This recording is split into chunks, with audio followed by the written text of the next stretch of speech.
Welcome to Homecoming and Family Weekend 2022, and welcome to Cowan Hall, Fritchie Stage, and the set for a little night music. You're seeing part of it. The orchestra will be here later today, but we have our award winners and our alumni and families back. So again, thank you for joining us this morning as we honor our past and embrace our future. As we gather this morning, our hearts and prayers go out to our friends in Florida and along the East Coast. This is one of my favorite times of year, where we welcome back our alumni, our families come and join their students, and we all get together as a community to celebrate all that is great about Otterbein. A few special welcomes. I'd like to welcome back President Emerita Kathy Crendel,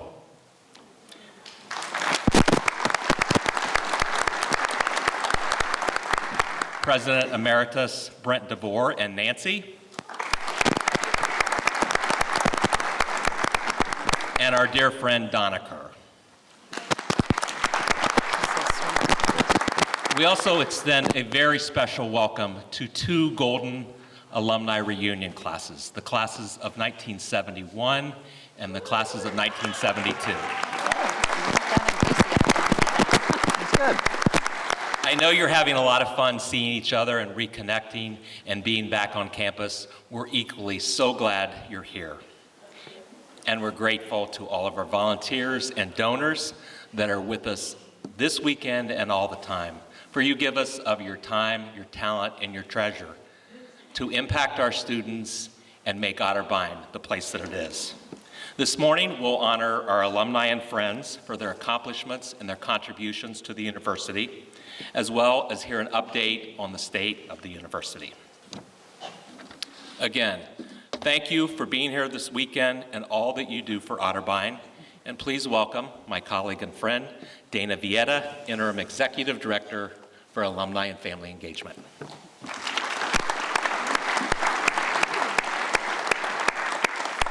Thank you, Mike. Good morning. The Otterbein Alumni Awards program is a long-standing tradition dating back to 1950, when the first award was presented. Mathematics professor Benjamin Curtis Glover was proudly named the first honorary alumnus. In 1951, the Distinguished Alumni Award was first presented to Edgar Wineland, class of 1891. For 70 years, alumni and friends of Otterbein have been recognized annually for their many contributions to their professions, their community, and their direct service to the Otterbein community. The awards program has a proud and rich tradition at Otterbein, and I am very pleased to highlight the 9 outstanding individuals joining this revered network. When recognized this morning, the honorees will be given a brief introduction before receiving their award from Alumni Council Chair Maggie Ellison, class of 2010, and also an MBA graduate from the class of 2019. To learn more about our award recipients and their own words, please turn your attention to the screen for a special highlight video of the many accomplishments of our honorees.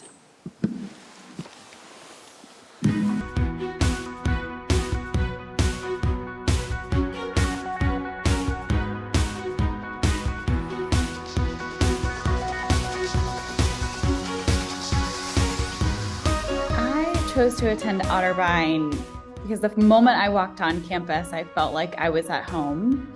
My sister actually attended Otterbein, and I went to a campus visit with her and felt just immediately comfortable there. And I just loved campus. It felt like you were in this quaint little area next to a really amazing big city with a lot of opportunities. So it was a perfect fit for me. It was about the feeling that I had when I first walked onto campus as a prospective student.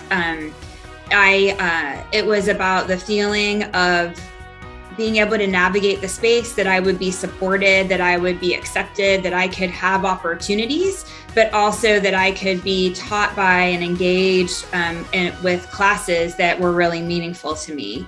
And it really was just about this feeling of being at home from the moment that I walked on campus. And I just knew it was the place I was supposed to be because of the people, because of the programs, because of the beautiful campus.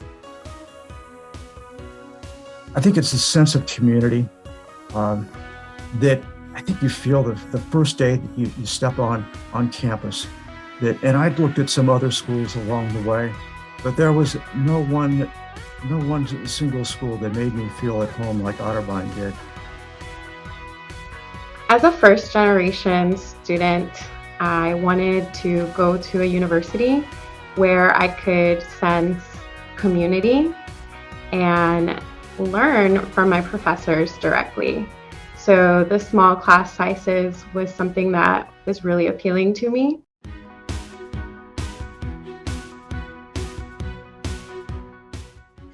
Well, I would say they call Otterbein a liberal arts school, and the fact that as a student you're exposed to more than just your major field, and just being in a fraternity and just the some of the academic groups that are organized, like Quiz and Quill and others. It just broadens the entire educational process.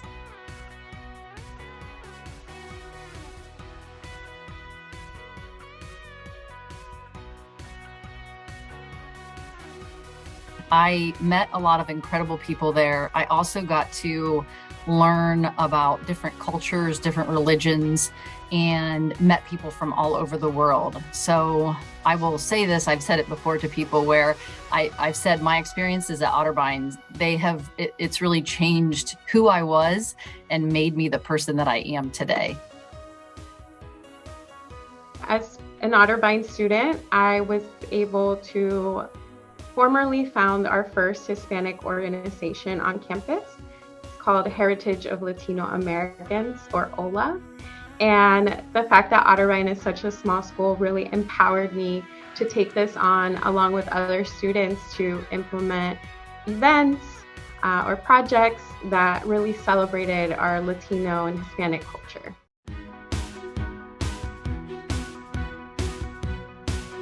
It was kind of interesting. Otterbein is not the biggest university in the world, but wherever we went, abroad or in the United States, we met Otterbein people. There's a real solid connection among Otterbein alumni. It really is. You know, just the attention you get here. I mean, I think at least my employee friends here are dedicated, to the university and educating these kids. And that's one of the best things I love about this. It's just the success. Their post-college life. A lot of kids have really been very successful, not only here in Ohio, but all over the country, all over the world, really. And I especially remember my shot put coach. Like, he was just really great and inspiring. And, I wasn't the best athlete on the planet. And so it was great that I was being nurtured as a person, as a human being. I wasn't going anywhere in soccer or any track, but they still valued me and being a part of the team. And I learned a lot from them, interacting with them.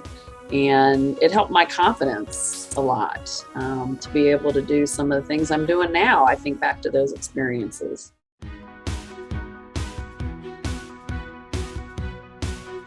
Every time we had an assignment on industry analysis or SWOT analysis or business development planning, I was encouraged to design the project around work that I was also doing professionally.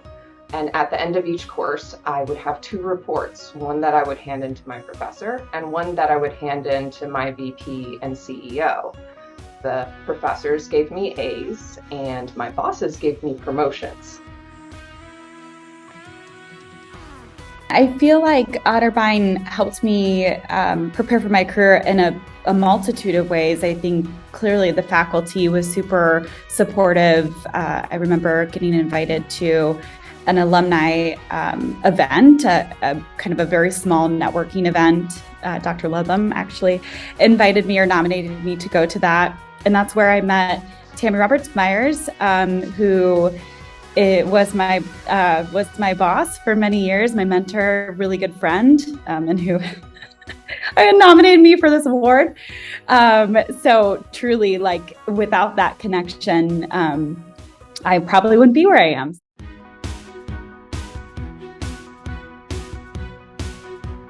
It was a life-changing experience. Impactful. I think if I had to pick one word, I would say friendship. Every school has their little traditions. I would say growth. I grew so much as a person when I was at Otterbein. Community advancement. People. Otterbein means love. And I think that I can expound upon that answer by sharing a passage from a 1930 graduate of Otterbein by the name of Evelyn Vales.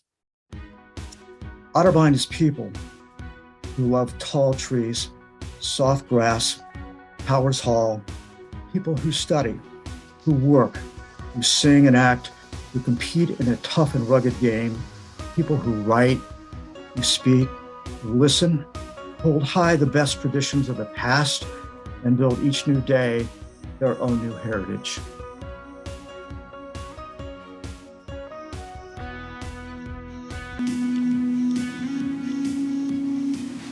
Let's give a round of applause for that.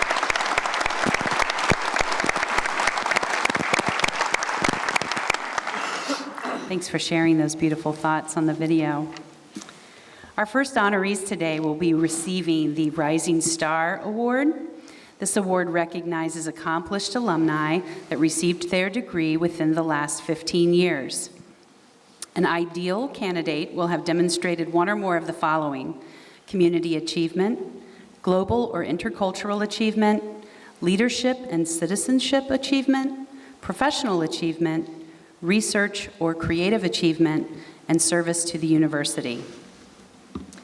Karen Castro, class of 2012, is our first honoree. Karen knew two things during her time as a student at Otterbein. She wanted a career that would take her overseas, and she wanted to change the world. With her degree in international studies, she has accomplished both goals. Karen's role as a U.S. diplomat at the U.S. Department of State has taken her around the globe, from China to Brazil, where she currently serves as consul for the U.S. Consulate in Rio de Janeiro. Karen has made a global impact as an advocate for human rights, education, and equality. Her nominator described how Karen's leadership and commitment to diversity and inclusion within the Department of State has left a historic mark by shaping current and future government leaders. We are grateful for Karen's service to our Otterbein community as well, volunteering to be a member of the President's Advisory Council on Race. Congratulations, Karen. Can you please come forward to be recognized as a Rising Star?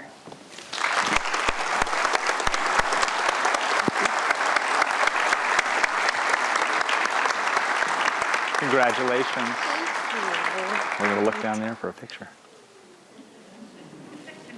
Very good. Congratulations.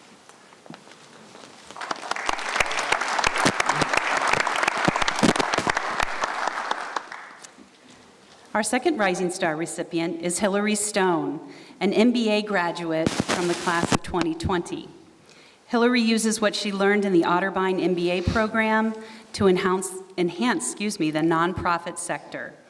Her personal mission is to advance the community by being a catalyst for change, connecting organizations, people, groups, and companies with resources needed to maximize their impact. As a philanthropic advisor at the Columbus Foundation, she works with donors to develop and execute charitable plans and works closely with Central Ohio nonprofits to connect them with resources they need to succeed. Hillary's nominator wrote, "The impact of Hillary's contributions through her profession, service, and research are broad and rippling. The relationships and partnerships she has facilitated have empowered problem solvers and resulted in an unknown amount of funding going to address our community's most pressing needs. She has increased the visibility of effective organizations, visionary philanthropists, and innovative solutions. Additionally, her research and articles have been circulated to tens of thousands of readers in the U.S. and internationally. all in the spirit of maximizing impact, fueling civic engagement, and igniting positive social change. Congratulations, Hillary. We invite you to come forward to receive your Rising Star Award. Thank you. Congratulations, Hillary. Well done. We do. Just like getting your degree. There's a hand up. Congratulations. Thank you.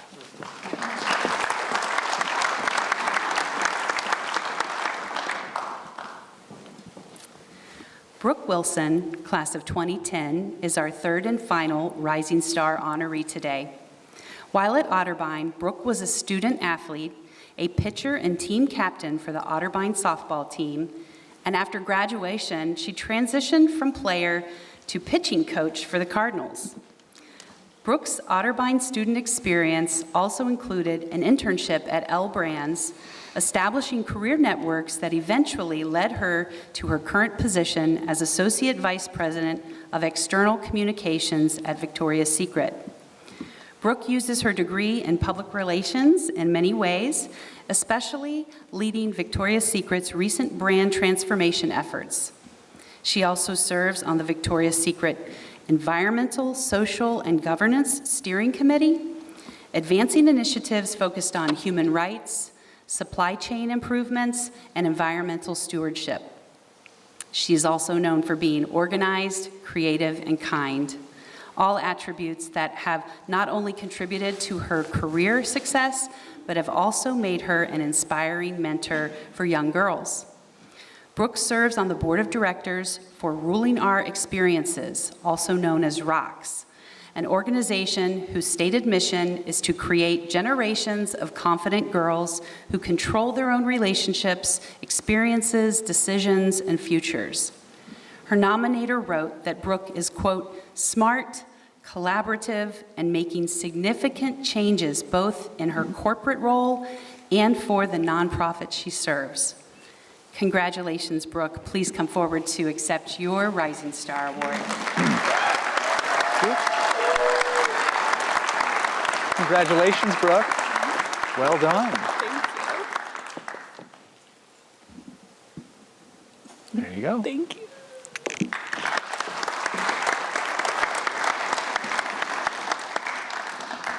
Our second award category is the Otterbein Alumni Award. This award recognizes accomplished alumni that received their degree 16 or more years ago, and an ideal candidate for the award will have demonstrated notable achievements in one or more of the following areas: community impact, global or intercultural endeavors, leadership and citizenship, professional, research, or creative achievement, and service to the university. I am pleased to recognize 5 outstanding alumni who are with us today. Alicia Caudill, class of 1995, is our first honoree. After earning her degree in public relations from Otterbein, Alicia advanced her career in higher education by earning a Master of Education from the University of South Carolina and a PhD in College Student Affairs Administration from the University of Georgia.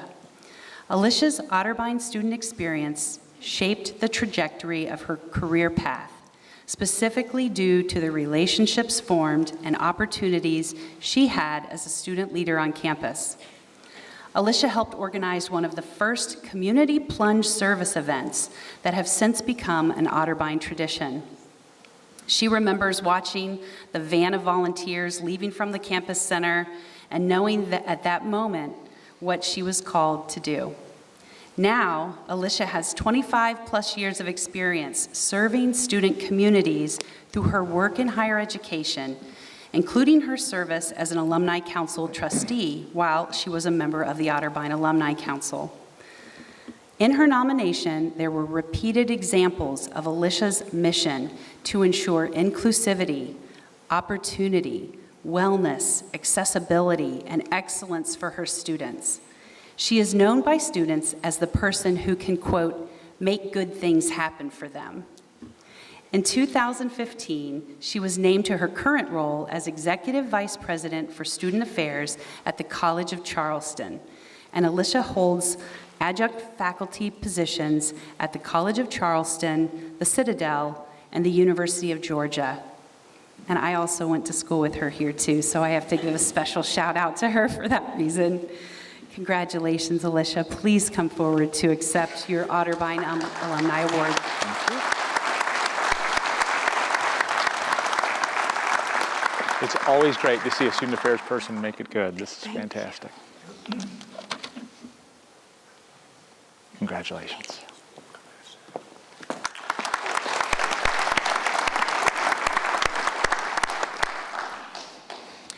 Our second Otterbein Alumni Award recipient is Theodore Jones, class of 1970. Theodore enjoyed a 30-plus year career working for a Fortune 10 multinational consumer products company, holding multiple national level positions before retiring and becoming a consultant specializing in organizational development and change leadership.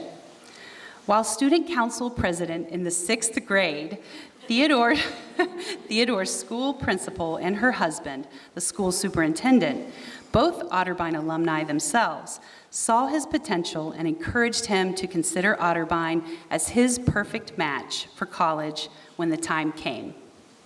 It was a perfect match, and now Theodore is committed to expanding the reach of Otterbein for future generations.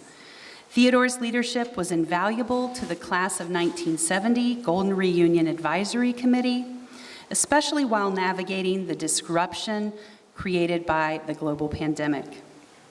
Although delayed, the class of 1970 had a wonderful and well-attended Golden Reunion thanks to Theodore's recruitment, passion, and organization of volunteers and his marketing efforts.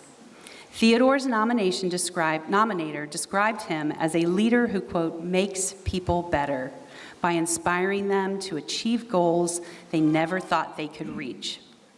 Unfortunately, Theodore is not able to be with us today, but his sister, Debbie Jones Horn, is, and she will be accepting his Otterbein Alumni Award on his behalf. So Debbie, will you please come forward to accept Theodore's Alumni Award? Thank you.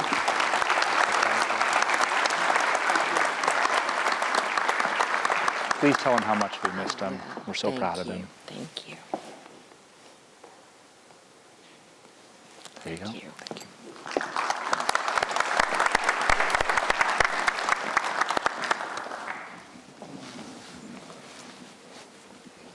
Tanya Milligan received her bachelor's degree in 1990 from Otterbein, as well as her master's in education in 1998. Tanya is our third recipient of the Otterbein Alumni Award this morning. She is the Executive Director of Teaching and Learning in the Columbus City Schools District and the former principal of Briggs High School. Tanya works tirelessly to support students and their families, providing an example for them and her colleagues of dedicated leadership. In the chaos of the pandemic, Tanya went into action to get her students, who she refers to as her kids, across the finish line to graduation. She collaborated with her colleagues to identify specific barriers and needs for each of her students, whether they be transportation, technology, and even basic needs like food. Tanya devised a plan that included a tutoring program in partnership with Otterbein faculty and students. Her nominators described her as tenacious, determined, passionate, unwavering, patient, sincere, and a force to be reckoned with when advocating for her kids. Thank you, Tanya, for your dedication to your community, especially your kids. And would you please come forward to accept your award? Thank you for getting good at this. And, congratulations. You're such a great partner. Thank you. Well done. So much.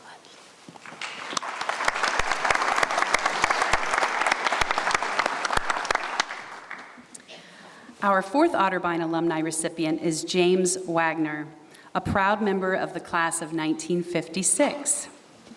Upon receipt of his degree in music education, he served 3 years in the U.S. Air Force. James then enrolled in the United Theological Seminary in Dayton, Ohio, and began a 40-year career in pastoral ministry. He is now a retired member of the West Ohio Conference of the United Methodist Church. James has authored 8 books, stretching his ministry outside the walls of the congregations he was called to serve. He has traveled extensively, conducting seminars in holistic healing ministry for pastors and lay leaders. His nominators describe James as caring, compassionate, humble, and a deep individual with a firm commitment to his calling as a shepherd and to the mission of Otterbein as an institution that has greatly impacted his life. James met his late wife, Mary Lou Stein Wagner, and a member of the class of 1956 as well, as a freshman at Otterbein. And if you were to visit James at a family gathering now, you would be amidst a flock of cardinals. James and Mary Lou raised 3 children, 2 of whom graduated from Otterbein and married Otterbein alumni. Carol Elizabeth Wagner Zoik, class of 81, and her spouse, David Zoik, class of 1980, and James Tobin Wagner, class of 1988, and his spouse, Leslie Shekel, also class of 1988. Today, we are so pleased to honor James and his legacy with the Otterbein Alumni Award. So James, will you please come forward to accept this award? Thank you.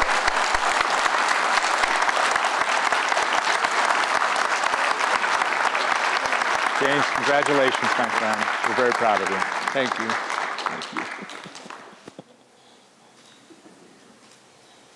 All right. Thank you. Thank you.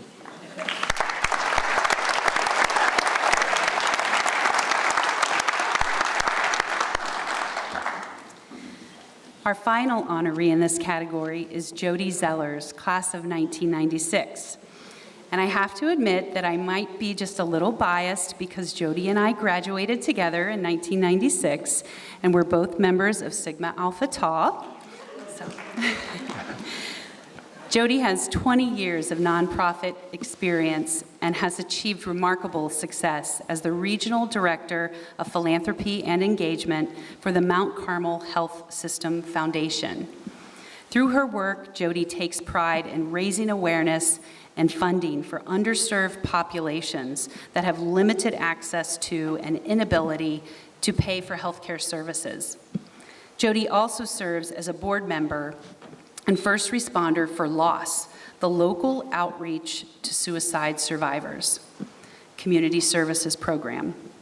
Her nominator wrote, "Her impact transcends local, regional, national, and international. It is impossible to quantify the power of strength, caring, and compassion that Jody has shared with our community.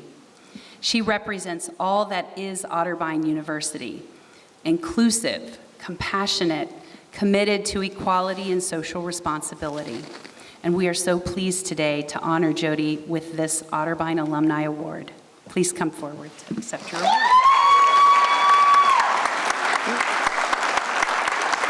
Got some fans out there, Jody. They love you. Congratulations. Well deserved. Thank you. Okay, thank There you you. go.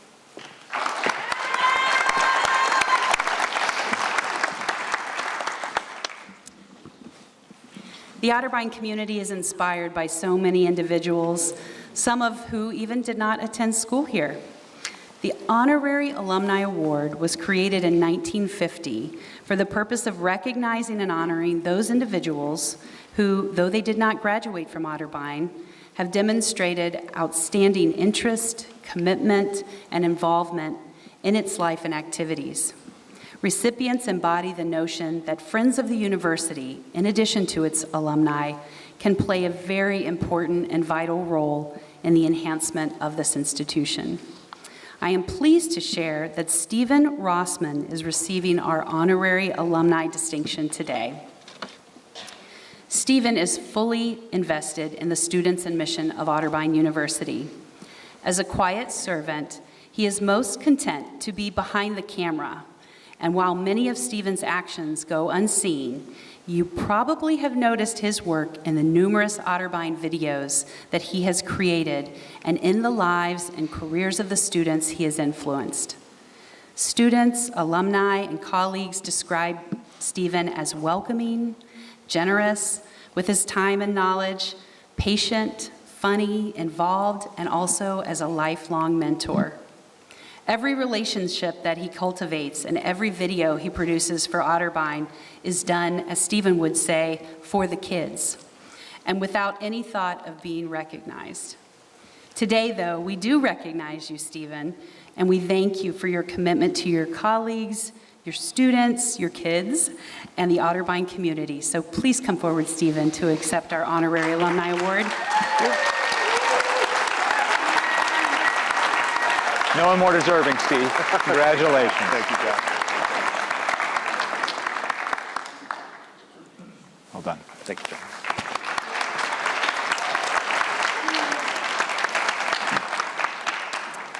So I would just like to extend congratulations again to all of our award honorees. We're so proud of everything that you have accomplished, and we look forward to seeing what you'll be doing next. Let's give one more round of applause for these award winners.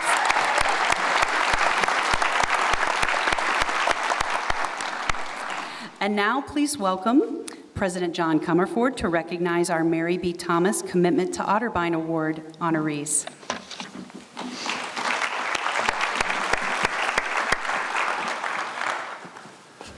Congratulations, one and all, especially to Steve Rossman. Steve Rossman has all the bloopers and outtakes from all the videos ever made of me.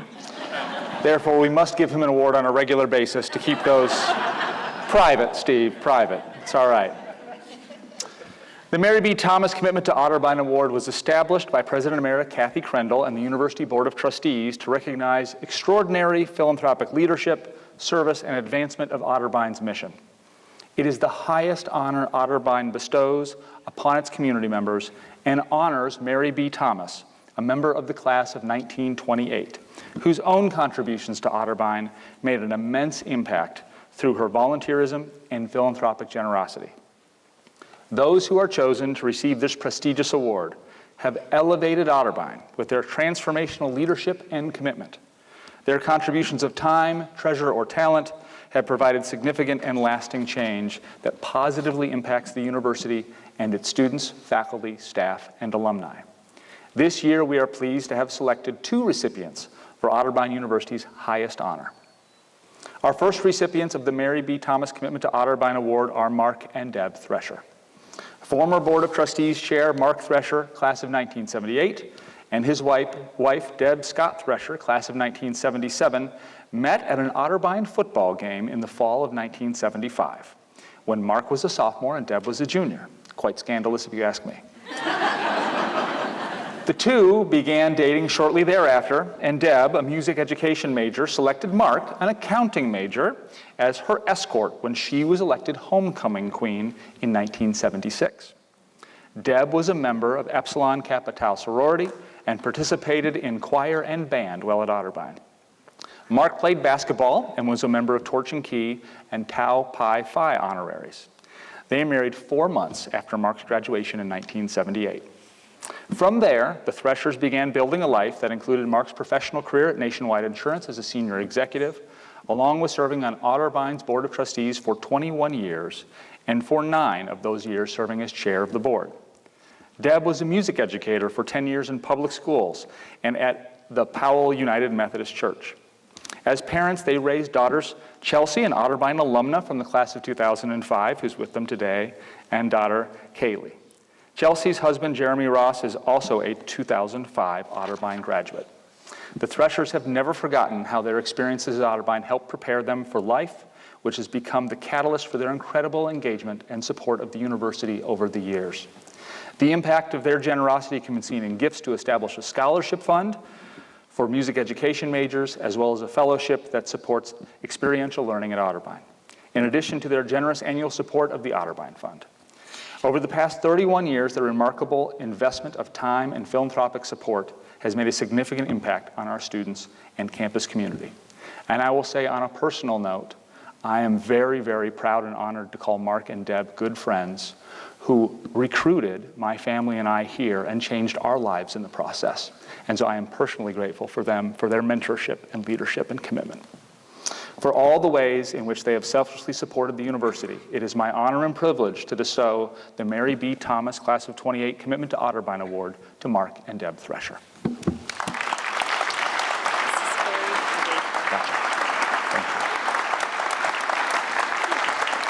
It's very heavy. It is very heavy. Okay.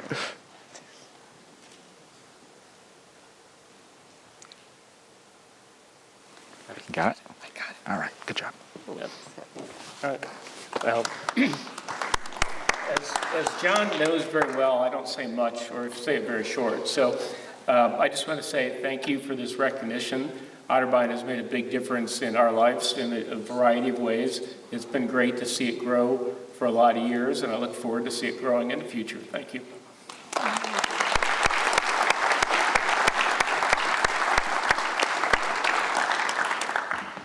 Our second recipient of the Mary B. Thomas Commitment to Otterbein Award is the Otterbein O Club. Established in 1955, the Otterbein O Club aids and assists Otterbein by contributing to capital needs and special projects to support our athletic programs and students. The year the club was established, Robert Mo Agler, class of 1948, was appointed head football coach, and along with his friends, former football teammates Edwin Dubs Roush, class of 1947, and Francis Red Bailey, everyone had a nickname back then, class of 1943, the trio received permission to establish a Varsity O alumni club. In addition to Roush, who served as the organization's first president, and Bailey, who served as its first vice president, the original board of directors also include John Zizek, class of 44, Harold Osberger, class of 41, and Dwight Smokey Ballinger, class of 39. Over the last 60 years, the O Club has partnered with Otterbein to enhance its athletic programs in countless ways. Supported by the donations of individuals, businesses, trusts, and foundations, the O Club has played a significant role in improving Otterbein's athletic facilities, benefiting not only its student athletes, but the entire campus and extended Westerville community as well. One of the most significant milestones within the club's history was the establishment of the O Club Foundation in 1981. Initiated and formulated by Robert Mo Agler, Edwin Dubs Roush, and Bud Yost, who served as the men's athletic director at the time, the foundation was created for the purpose of providing funds to be used for the Otterbein Athletic Department. Over the years, the O Club can be seen in countless ways, including the Reich Center, weight room in 2008, the Memorial Stadium renovations in 2005, the new track and turf in 2014, just to name a few. Since its founding, the O Club has been a transformational force at Otterbein, and behind every committed and passionate group are the individuals whose investment of time, philanthropic support, and leadership have paved the way for its success. The members of the board of directors of the O Club include longtime executive director, alumna Rebecca Carlisle, have proven that when you combine passion with purpose, anything is possible. And I will say personally, although it's not the biggest thing the O Club does, one of the most touching things I think every year is when our teams win a conference championship, which we do disproportionately, we win a lot of them, the O Club gives our student athletes a ring. And to see the pride on those student athletes' faces, all the time they put in to make that happen, and they will cherish that for the rest of their lives, it is a small thing among the many big things the O Club makes possible. For all the ways this dedicated group has impacted our athletic program and scholar athletes, it is my honor and privilege to bestow the Mary B. Thomas Class of 28 Commitment to Otterbein Award to the Otterbein O Club.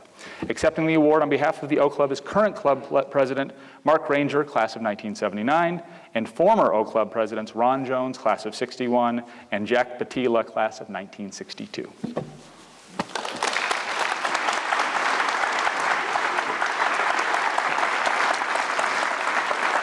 Thank you. Congratulations, guys. Thanks for all you're doing. Thank you. Oh.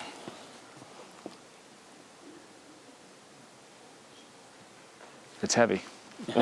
So one of you want to say a few words? You're welcome to. Go ahead. Okay. Yeah, go say a few words. All right. Good morning. Thank you, President Comerford, for those wonderful remarks. Just a quick story. When I was looking for a college to go to, I was trying to find a place where I might be able to play football and start when I got there. And as it turned out, as Providence would have it, that's exactly what happened. But the point of it is that once I got here, I received an education like no other. It really is what led to whatever success that I've had. The hallmark of my time at Otterbein was really, it taught me how to think.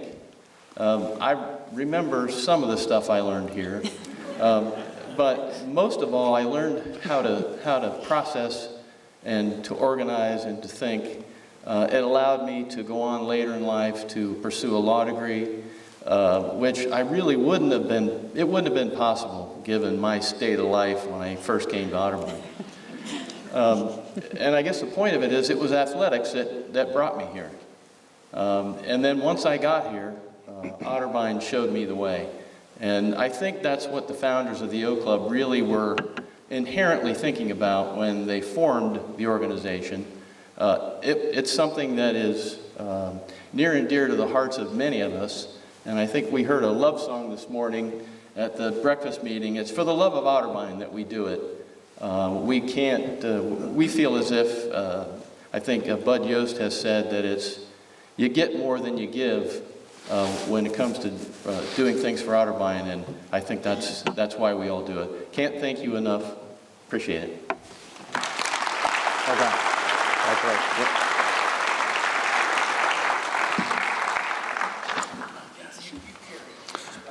Well, let's give it up one more time for all of our honorary group today.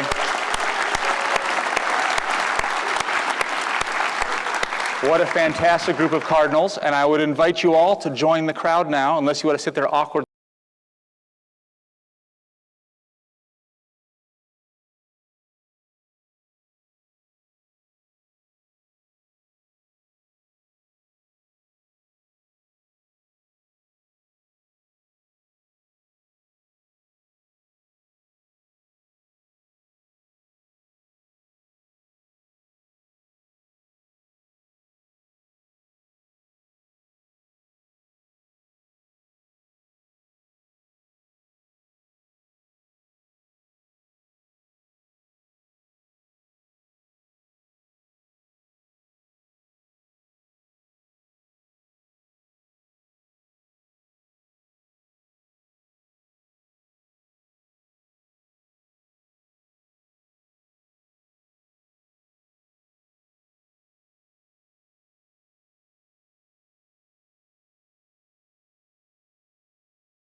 And so we began to live off of some of that through this tough period.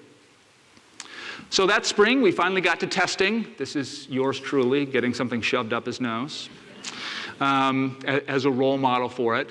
We actually did a mass testing event. You should be, again, very proud of the National Guard members of the state of Ohio. We couldn't find enough tests. We didn't have enough professionals to administer tests, but we wanted to test everyone as they came back in January just to make sure that as they're coming into campus, we could isolate those who might have it. And the National Guard came to campus and tested every single student that when you got to campus, the first thing you did was go over to the Clemens Center and get something stuck up your nose. That was job one on campus and kept us safe through that. And that spring, thanks to the testing, we were able to get back to some things. We played every sport that spring at the same time. We almost killed our athletic trainers. I mean, they were everywhere, but we had a spring football season, a spring soccer season. We didn't do the winter and all that stuff. We just did them all at the same time, abbreviated, and also very happy to be part of the Ohio Athletic Conference. We coordinated, so we only played each other. There were no non-conference games because we all agreed on the exact same COVID protocols, so we knew when we played each other, we were all playing by the same rules and keeping each other safe. We also were able to do, this is some pictures of the mass testing events, and this is where we began to vaccinate students. In April, we started to do mass vaccinations. You would understand that the 18 to 22 population was not first in line for the vaccine, so we had to wait our turn. And we finally got a bunch of vaccinations, and thanks to the Westerville Fire Department, came in to do mass vaccination events that we started at the end of that spring. We actually got back to graduation. This was maybe the best day I've ever had at Otterbein and the longest day I've ever had at Otterbein because we graduated in 5 ceremonies, the class of 20 and 21, in 5 ceremonies, spaced out on the football field, but got our graduates what they wanted. We asked the class of 20, because remember, their spring, we sent everybody home. There was no graduation. And we surveyed those graduates and said, hey, class of 20, do you want an online thing, which you saw some colleges do, or do you want to wait until it's safe to come back and do an in-person graduation? And they unanimously said, Otterbein does things in community. We want to come back and do graduation in person, so we did it for them that spring. It was very cool. So now we're to fall of 21, so about a year ago, right? Here's that incoming class. You will notice the masks. We required vaccination of our students, but we were still using masks nonetheless. But being a nearly 100% vaccinated campus allowed us to do some more things together. And so we got back to things like homecoming and things like that fall. And here's what it looked like. You can see the new student class bounced back up to 568. Not where we would want it to be. We'd want it to be 600 plus, but you can see sort of it's starting to come back a little bit. But you'll notice here that residence hall occupancy does not. And understand that residence hall occupancy isn't just like a revenue thing for us. It's the room and board payments matter. But it's also a student life thing, right? It's students who live on campus retain at higher rates because they're more connected. Like, this is an important student success thing. And we were seeing students say, I'm just not ready to come back to campus. And it's partly COVID, and it's partly financial, right? We were seeing families in some financial stress make the choice to, you can go to Otterbein, but you're going to live at home to save some money. And so you're seeing that happen here. And again, you can see total revenue. That still involves a fair amount of federal aid in that number. We continued doing vaccination events to keep the campus safe as we went throughout the semester. And by spring, we went mask optional. Again, totally vaccinated campus, following the advice of local public health officials. And so you can see we got back to sort of last spring felt pretty normal around here, at least I think. We were back to the big lectures. We were filling rooms up again. We were doing concerts. We were doing all the stuff we would normally do. And it was really great to be back to normal for last spring semester. But see how long that took? And bear in mind, if you were a first-year student in 19, it's not until the second half of your junior year that things start to feel normal again, right? This really had an impact on our students. So now we get to this fall. This is just a couple of weeks ago. This was this incoming class marching down the street together, again, to come start an orientation in here, and they're a great-looking bunch. But you can see we haven't yet bounced back to pre-pandemic numbers, right? We're still in the mid-500s with incoming new students. We're still not seeing them come back to live on campus. There is still a shift in that, and we're trying to figure out what that is. And you can see now the federal aid has run out, right? There is no aid from the federal government this year, so you can see that impact on the budget and on the total enrollment. And we think now it is not COVID that's affecting student choices and student behaviors. It is the economy in which we find ourselves. When you're facing 8 or 9% employment, mom and dad are going to say, hey, you got to stay at home to save some money. Or you might have to start at a community college or go to a public or something like that. This is affecting student choice now. I guess what gives me solace in all of this is tough, right? None of us signed up for this. No one was wanting these last 3 years to happen. But the reality is, Otterbein has been through this sort of thing before. We have been here, we have done that. It's never easy, but we have been through so much worse than this. This is the old Maine fire. This would be the equivalent in 1870 of having Cowan, Roush, Towers, the Science Building all burned down at once. Like you would have lost 2/3 of your campus in one fell swoop. And by all rights, the campus should not have survived this moment. There was not enough insurance on that building to rebuild. It was the alumni in the community of Wester that rallied together to build a replacement that we now call Towers Hall. That has become the symbol, having been born out of fire to save the institution. You might not be able to see this, but this is other moments in enrollment history where, boy, we sweat about having 550 first-year students instead of 600. The reality is, in the Great Depression, we went from 606 total enrollment on campus, not first-year students, 606 total enrollment on campus to 339. You lost almost half the student body then. World War II had a similar effect. And so we started World War II with 526, still not a big institution, right? Dropped all the way down to 286 in the middle of the war. Lost half your student body during the war, and yet bounced back. This is the Spanish flu. Guess what? These are not pictures from Otterbein. We don't really have pictures of us wearing masks in 1918 as hard as we looked. But nonetheless, we've even been through pandemics before, right? And the effects of that. And Otterbein always emerges stronger, always emerges better than it was before. And we're in the process of doing that now. We are in the process of doing some things that I think are bold, innovating, exciting, forward-leaning, and should make you all feel very proud of your alma mater. The first thing is, in the midst of all of this, you all have stood up and supported this institution that you love when it is needed at most. When you would have expected giving to go down, given the economy and uncertainty and people losing jobs and this chaos of the last 3 years, our giving has gone up. It's a remarkable testament to how much people love this place, and this has helped see us through this period and really buoy spirits to know that you all are with us in this. So give yourselves a round of applause, please.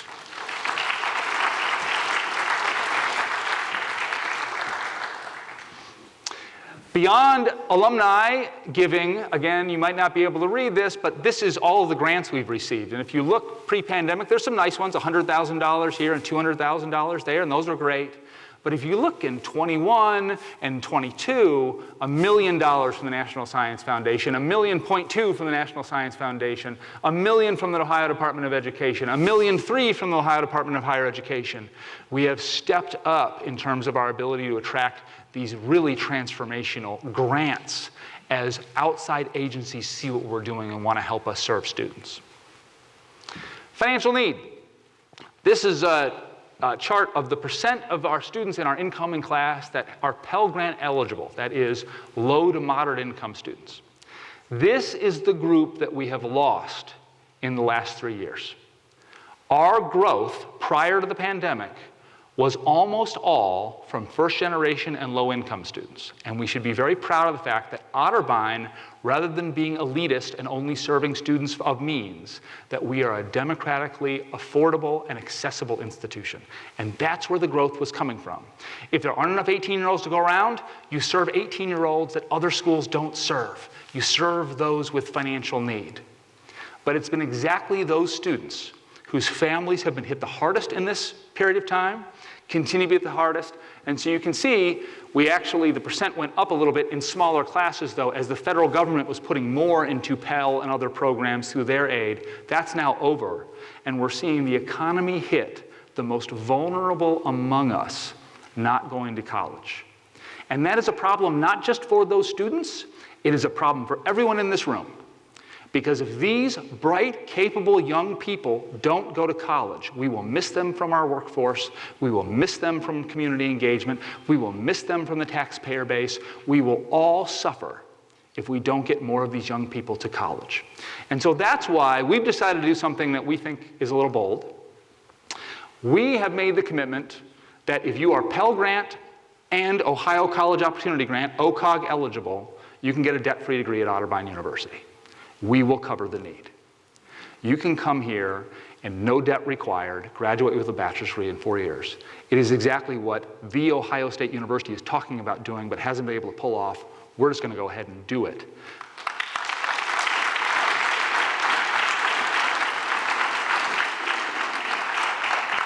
And I got to say, this is my favorite thing about Otterbein. It's that we really exist to serve deserving students. We don't want only a certain type of students. This is what we do here. And we need to lead at a time where these students desperately need this sort of chance. And so we've made that commitment coming in for the next class. We've also become a nationally recognized foundation grant provided American AAC&U, American Association of Colleges and Universities, thank you, I got there, designated Truth, Racial Healing, and Transformation Campus Center. Our student body is so much more diverse today. This is always a comment from alums when they come back from homecoming. Wow, the campus looks beautiful, and the student body seems a lot more diverse. When I was here, we only had this or only had that.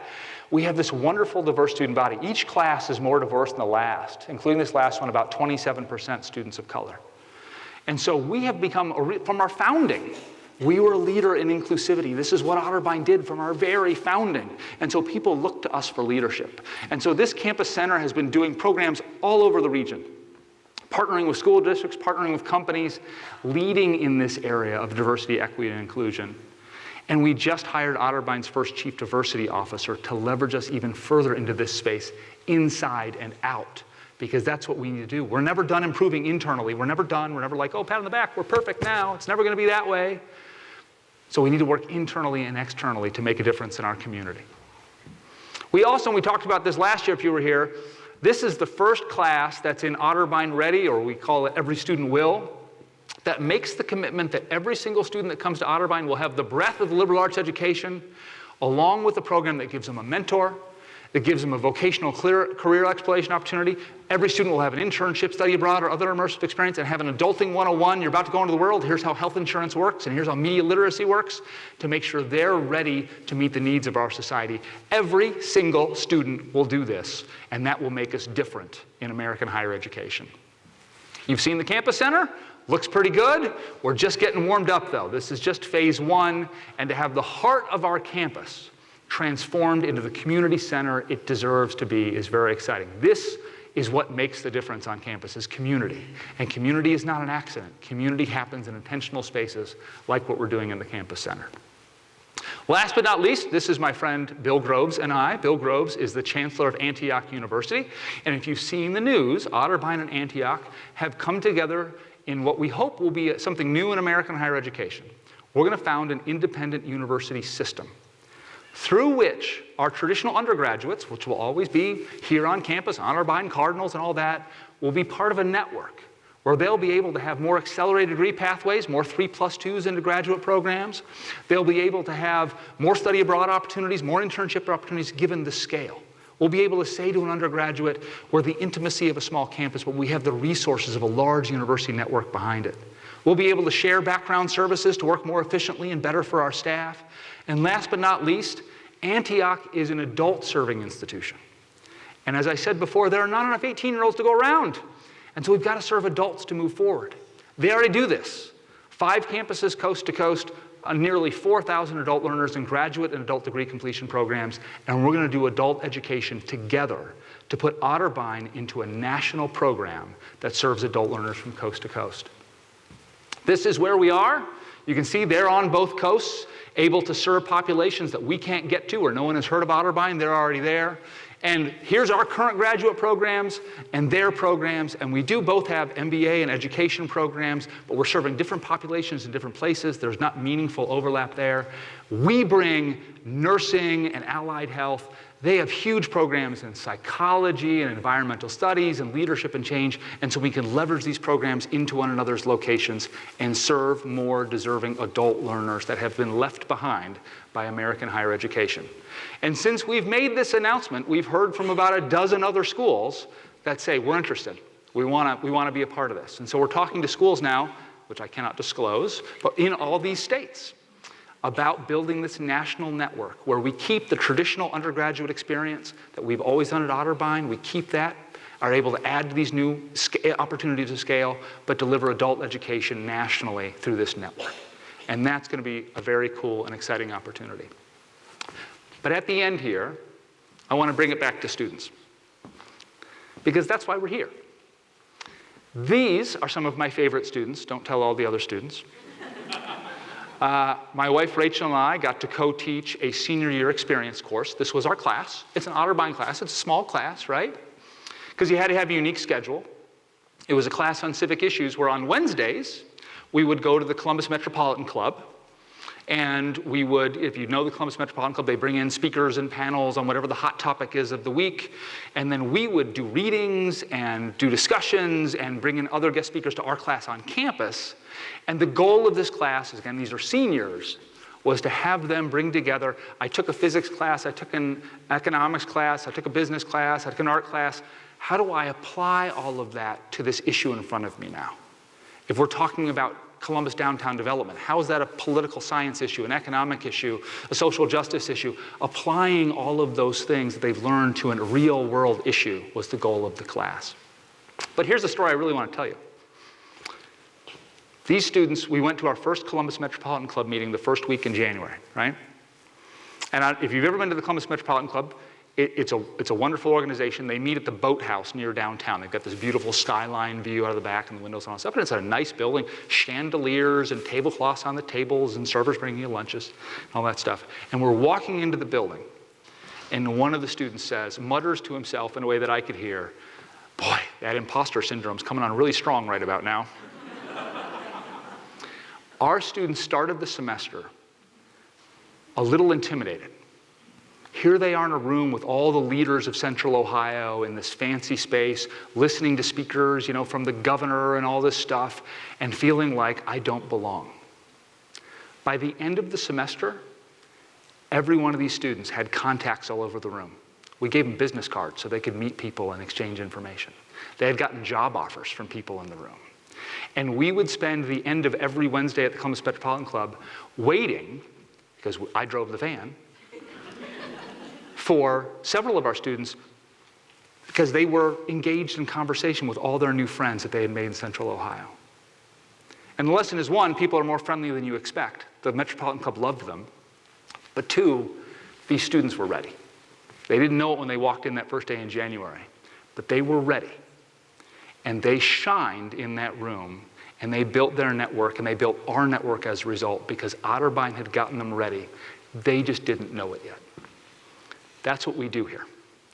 We take students that aren't sure they're ready, that aren't sure they're enough, and we teach them you are enough, and you are ready, and you're ready to make this world a better place. And we appreciate all of your help in making that happen. Thanks for coming today.